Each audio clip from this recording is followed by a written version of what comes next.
At the will reading, my billionaire grandfather left me $27 billion. The room didn't explode with cheers. It went silent.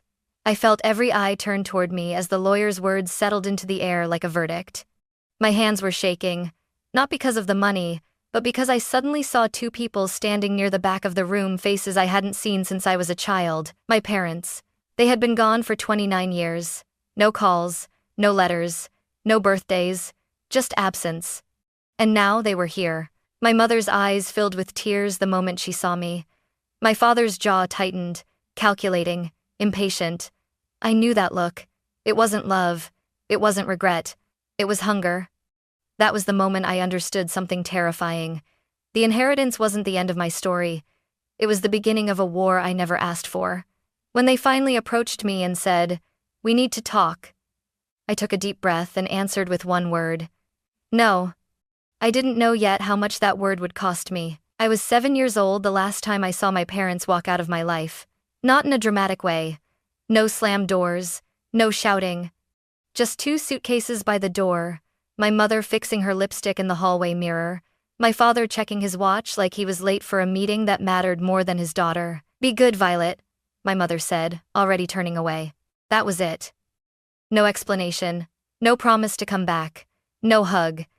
I remember standing there, barefoot on the cold tile floor, holding a stuffed rabbit with one ear torn off. I didn't cry, I didn't scream. I just watched the door close and waited for it to open again. It never did. They told people later that they were going through a difficult time, that it was temporary, that they needed space. But days turned into weeks. Weeks turned into years. Birthdays passed. School plays ended with empty seats. Report cards were signed by someone else. My grandfather, Henry, became the one who picked me up from school. He was already wealthy. Then everyone in town knew his name, but inside the house, none of that mattered. What mattered was that dinner was always on the table at 6, that my homework was checked, that someone listened when I talked about my day. Still, there were nights I lay awake, staring at the ceiling, wondering what I had done wrong. Children always assume it's their fault. When I was 9, I asked my grandfather the question I had been holding inside for years. Did I make them leave? He put down his newspaper slowly and looked at me for a long time. Not with pity, not with anger, with something heavier. No, he said quietly. Some people run when responsibility scares them. That has nothing to do with you. I wanted to believe him, but believing didn't stop the ache. At school, teachers asked why my parents never came to meetings. Friends asked why I lived with my grandfather. I learned early how to smile and say, "They're busy," like it didn't hurt. I learned how to stop asking questions that wouldn't be answered. My parents never called, never sent money, never asked if I was okay. It was as if I had slipped out of their lives without leaving a mark, and the longer they stayed gone, the more invisible they became until they were just shadows in old photographs, faces I barely recognized.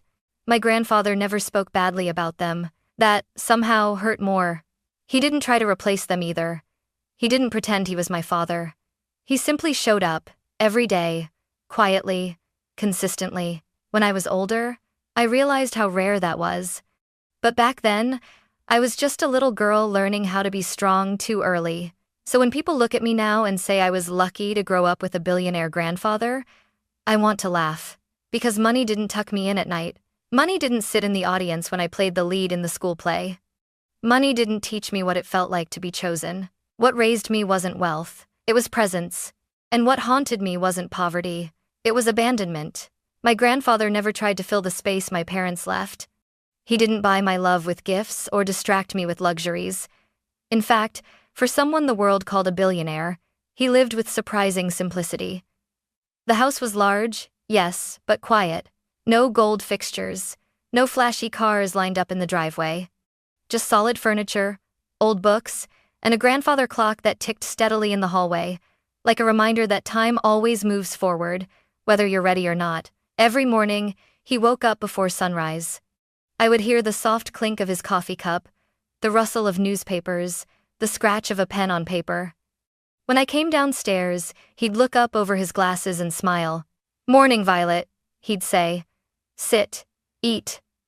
That was his way of loving, practical, steady, unquestionable. When I was 10, I finally asked him the question everyone else avoided. "Grandpa, are we rich?" He didn't laugh. He didn't dodge it.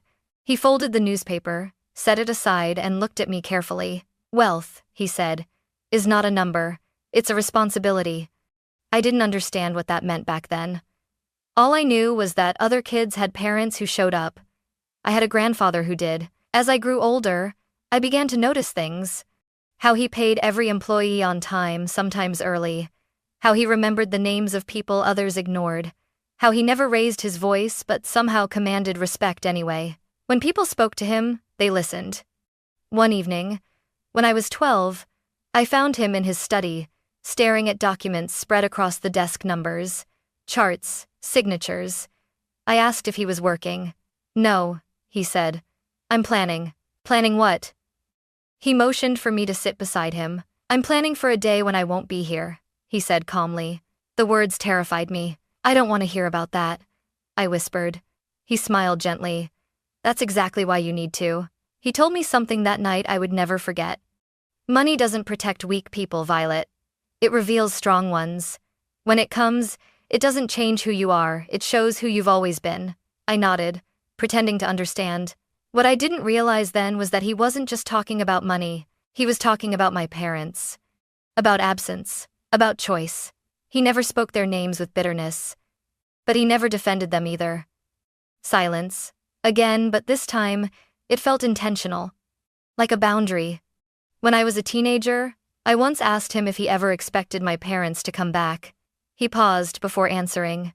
"People don't return when they feel ashamed," he said. "They return when they want something." That sentence stayed with me. At the time, I thought he was being cynical. Years later, standing in that will reading room, watching my parents step forward with trembling hands and hungry eyes, I finally understood. My grandfather hadn't just raised me. He had been preparing me for this. The will reading took place on a gray Tuesday morning, in a quiet law office that smelled faintly of leather chairs and old paper. I remember thinking how ordinary the room felt for something that was about to reshape my entire life. There were relatives I barely recognized, distant cousins, half-remembered faces from childhood holidays. They whispered to one another, stealing glances at me, at the door, at the man seated at the head of the table. Mr. Jonathan Reed, my grandfather's lawyer, cleared his throat and adjusted his glasses. "We are here today," he said, "to read the last will and testament of Mr. Henry Carter."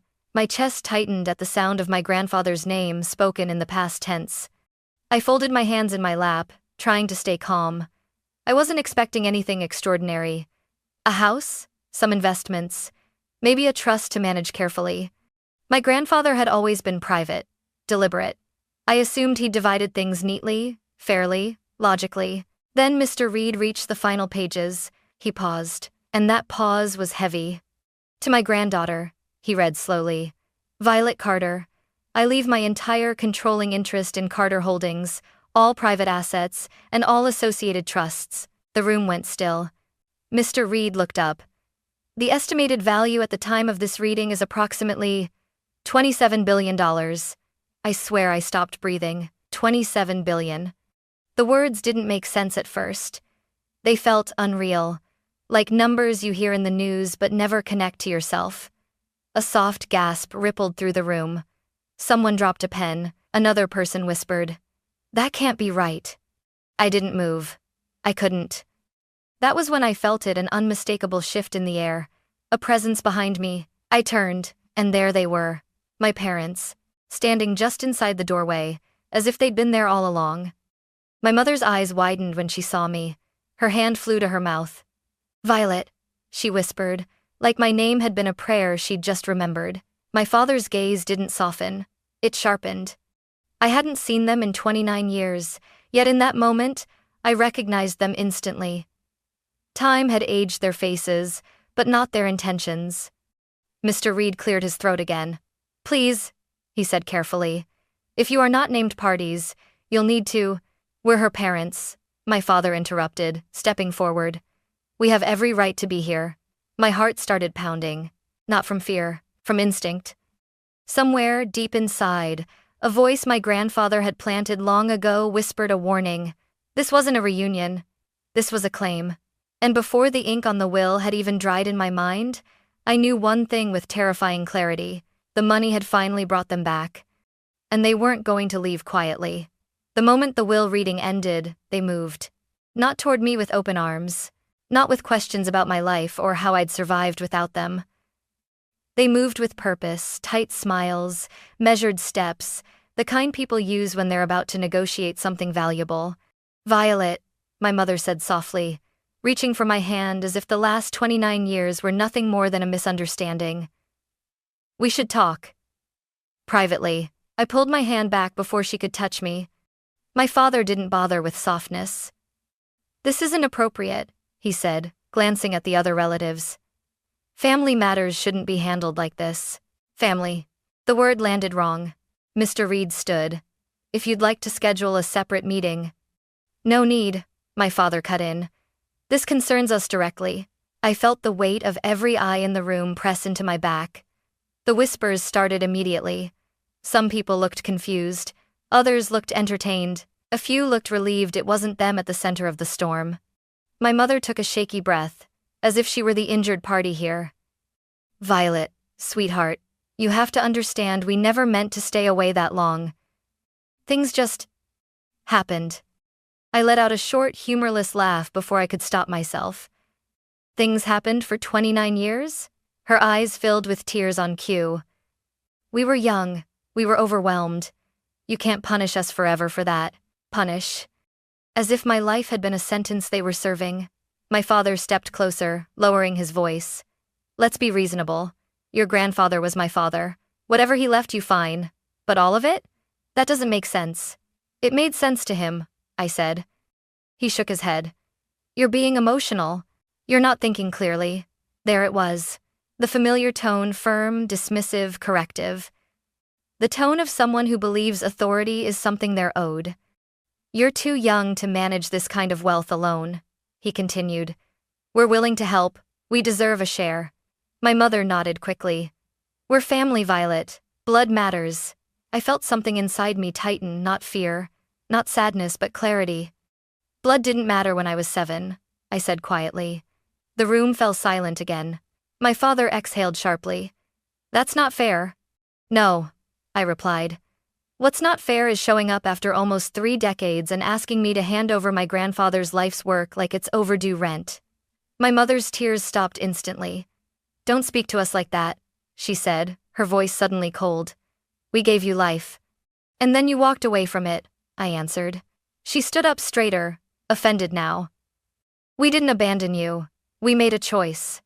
"Yes," I said. "You did." My father leaned in, his eyes hard. "Listen carefully. If you think you can shut us out, you're mistaken. We have legal options." The word legal echoed in my chest. Mr. Reed cleared his throat again, trying to intervene. "Mr. Carter, the estate." "This isn't over," my father snapped. "Not by a long shot." I looked at him fully then. Really looked. Not the man I'd once imagined might come back for me. Not the father I'd secretly hoped existed somewhere. Just a stranger who saw me as an obstacle between himself and something he wanted. "I'm not giving you anything," I said. My voice didn't shake. My mother gasped. "How can you be so cruel?" Cruel. Another word twisted into a weapon. "I learned it from you," I said calmly. "You taught me how to disappear." For a moment, no one spoke. Then my father smiled, a thin, dangerous smile. "Fine," he said. "If you won't do this as family, we'll do it properly." "Properly how?" I asked, already knowing the answer. "Through lawyers," he said. "Courts, public records, media, if necessary." My stomach dropped, but I didn't show it. Mr. Reed stepped forward at last, his voice firm. "The will is valid. The trust is airtight. Threats will not change that." My father turned on him. "Everyone has a weakness." I felt something rise in my chest, then not panic, but anger. Clean, sharp anger. "You don't get to scare me," I said. "You don't get to rewrite my life because money finally made me visible to you." My mother stared at me like she didn't recognize me. Maybe she didn't. Because the girl who waited by the door was gone. My father gathered his coat, eyes never leaving mine.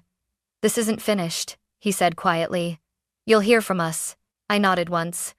"I'm sure I will." They walked out together side by side, just as they had all those years ago. Only this time I didn't watch the door hoping it would open again. I watched it close. And I knew, with absolute certainty, that saying no had only been the first step. The real fight was just beginning. The first letter arrived 3 days later. Cream-colored paper, expensive envelope. My father's name typed neatly at the top, as if formality could disguise intent. I didn't open it right away. I already knew what it would say. I could hear his voice in my head, calm, certain, instructing the world to bend. When I finally did, my hands were steady. A formal notice of intent. They were contesting the will. The language was polished and cold. It spoke of rights, familial obligation, undue influence. It suggested without saying it outright that my grandfather had been manipulated, that I had benefited unfairly, that I was unqualified, emotionally compromised, and therefore unfit. I felt the room tilt, not because I believed them, because they were trying to erase the man who raised me by turning him into a legal argument. That night, my phone rang until I turned it off. Unknown numbers. Voicemails I didn't listen to. Messages from relatives who hadn't spoken to me in years suddenly remembered my name. Maybe you should just settle. Family is family. This could get ugly. Ugly. I sat alone at my kitchen table, the letter spread open in front of me, and for the first time since the will reading, fear slipped through the cracks. Not fear of losing money, but fear of losing my grandfather all over again. This time in public, piece by piece, through accusations and headlines. The next morning, I went straight to Jonathan Reed's office. He read the letter once. Then again. Then he set it down and looked at me with something close to anger. "They're bluffing," he said. I exhaled. "You're sure?" "As sure as the law allows," he replied. "Your grandfather anticipated this. That's why the trust is structured the way it is. Independent evaluations, medical records, years of documentation. He wasn't just careful, he was deliberate." I swallowed. "They're saying he was influenced. He raised a hand gently. "They can say whatever they want. Saying it doesn't make it true." I leaned back in the chair, my heart pounding. "So they can't take it?" "No," he said firmly. "They can try. And they will. But they can't win." Relief washed over me, thin, fragile, but real. Then he added, "That doesn't mean it won't hurt." He was right. Within weeks, the pressure escalated. My mother sent emails late at night, long and rambling, swinging between apology and accusation. "I carried you for 9 months. Your grandfather turned you against us. Do you know what people are saying about me?" My father was quieter but more dangerous. His lawyer requested meetings, proposed settlements, suggested that dragging this out would damage my reputation. He hinted at media interest, at leaked documents, at narratives I wouldn't like. Every word was a test. Would I crack? Would I panic? Would I trade my grandfather's wishes for peace? Some nights, I almost did. I'd wake up with my chest tight, imagining courtrooms and strangers dissecting my childhood. I'd picture my grandfather's name dragged through doubt, his intentions questioned by people who never knew him. On one of those nights, I found myself standing in his study, the room he used to sit in, surrounded by books and quiet.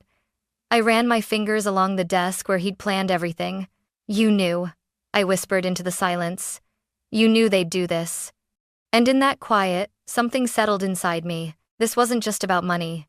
This was about boundaries, about choosing not to reward abandonment, about understanding that protecting myself wasn't cruelty, it was survival. The next morning, I told Jonathan to proceed. "No settlements," I said. "No compromises. If they want to fight, they'll have it in the open, under the law." He studied me for a moment, then nodded. "That's exactly what your grandfather expected you to say." The first hearing was scheduled shortly after. As I walked into the courthouse days later, cameras flashing, my parents waiting across the room with practiced expressions of concern, I felt something surprising. Not fear, resolve. They had come back for everything. But they were about to learn that I wasn't the child they left behind. And I wasn't backing down. The courtroom wasn't where the truth finally came out. It was a quiet afternoon, 2 weeks after the first hearing, when Jonathan called me into his office and closed the door behind me. "They made a mistake," he said. I looked up. "What kind of mistake?" "The kind people make when they assume money erases history." He slid a folder across the desk. Inside were documents I'd never seen before: emails, bank records, dated correspondence. My grandfather's handwriting appeared on several pages, steady and unmistakable. Jonathan tapped one page. "Your parents didn't just disappear. They signed agreements, voluntary ones." My chest tightened. "Agreements?" "Your grandfather offered support back then: housing, financial help, even mediation. They refused, in writing. They wanted no involvement, no responsibility, no conditions." I stared at the page, my hands trembling now despite my efforts to stay calm. "So they chose to leave," I whispered. "Yes," Jonathan said gently. "And they chose to stay gone. Away." The documents showed more than absence. They showed intention. Clear dates, clear decisions. No confusion, no coercion. My grandfather had kept everything. Not out of spite. Out of protection. "There's more," Jonathan added. He turned another page. A timeline.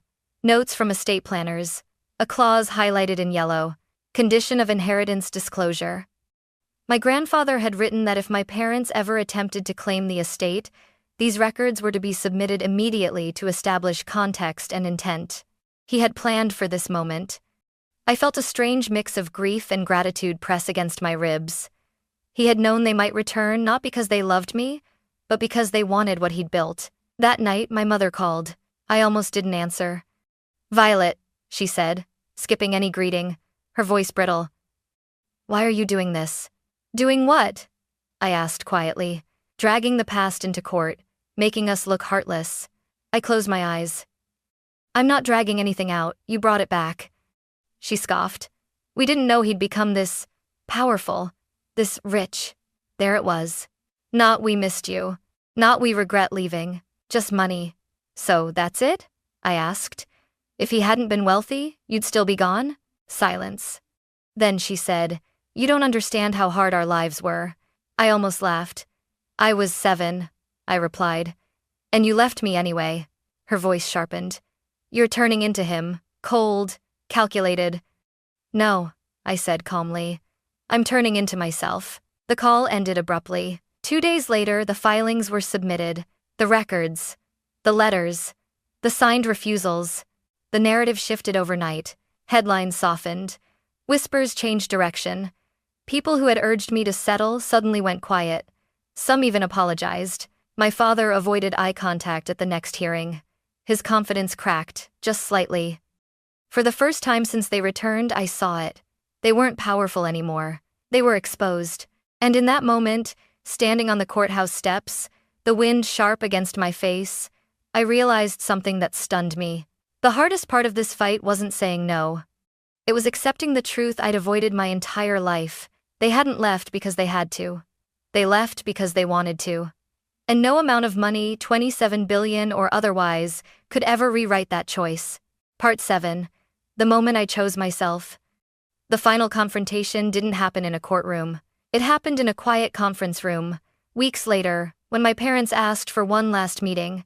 "No lawyers," my mother said over the phone. "Just us. Please." Against my better judgment but guided by a need for closure, I agreed. They were already seated when I arrived. My father sat stiffly, hands folded, eyes tired. My mother looked smaller than I remembered, her confidence replaced by something fragile and defensive.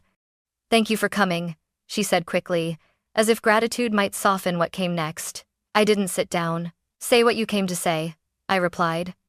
My father cleared his throat. "We've discussed this," he began. "Dragging this out won't benefit anyone. The court process, the attention, it's exhausting. We think it's best to put this behind us." I nodded slowly. "And by put this behind us, you mean?" My mother leaned forward. "A settlement. Something reasonable. We walk away quietly. You keep your reputation. Everyone wins." I felt a strange calm settle over me. "For 29 years," I said evenly. "You walked away quietly.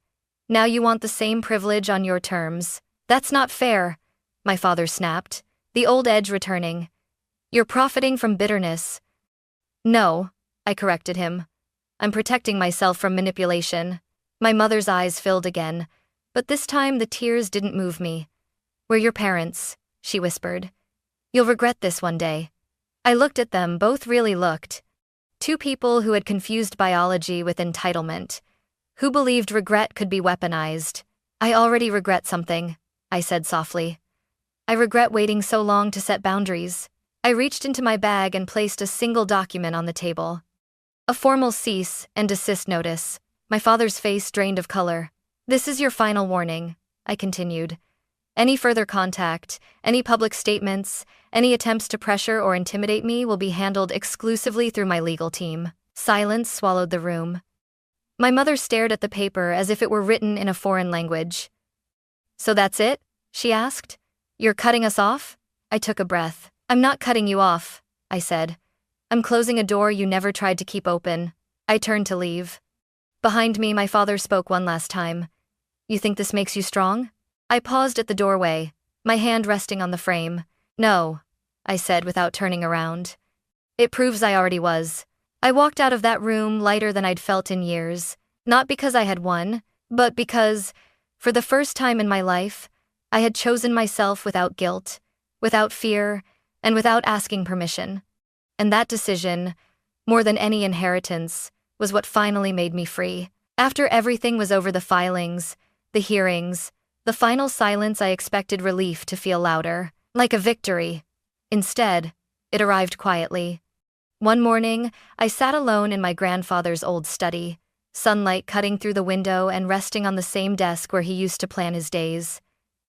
The house was still, no phones ringing, no legal updates, no threats waiting in my inbox, just me. For the first time, I wasn't reacting. I wasn't defending. I wasn't bracing for the next blow. I was thinking.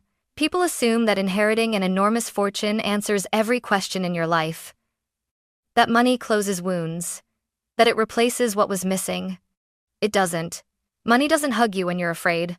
It doesn't sit beside you when you're confused. And it certainly doesn't tell you who deserves access to your heart. What it does do is remove excuses. It removes the illusion that you need to tolerate harm to survive.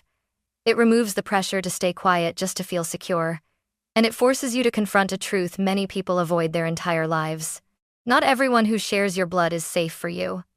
For years, I believed strength meant endurance, staying silent, letting things pass, being the bigger person. I was wrong. Real strength is knowing when to stop explaining yourself to people who benefit from misunderstanding you. Real strength is recognizing manipulation even when it's dressed up as love. And real strength is understanding that boundaries are not punishments, they are protections. My grandfather understood that. He didn't leave me $27 billion to make me powerful. He left it to make me free. Free to say no. Free to walk away. Free to choose a life that wasn't built on fear or obligation. I used part of the inheritance to continue his work investing responsibly, supporting education, creating programs that gave others the kind of stability I once needed.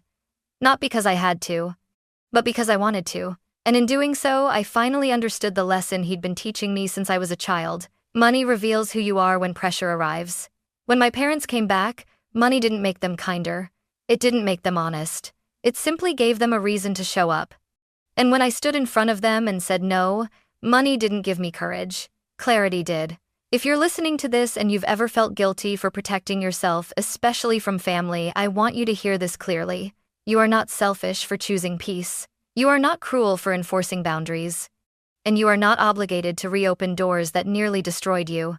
Love that demands silence is not love. Family that returns only when you're valuable is not family. And forgiveness does not require access. I don't hate my parents, but I no longer confuse absence with misunderstanding.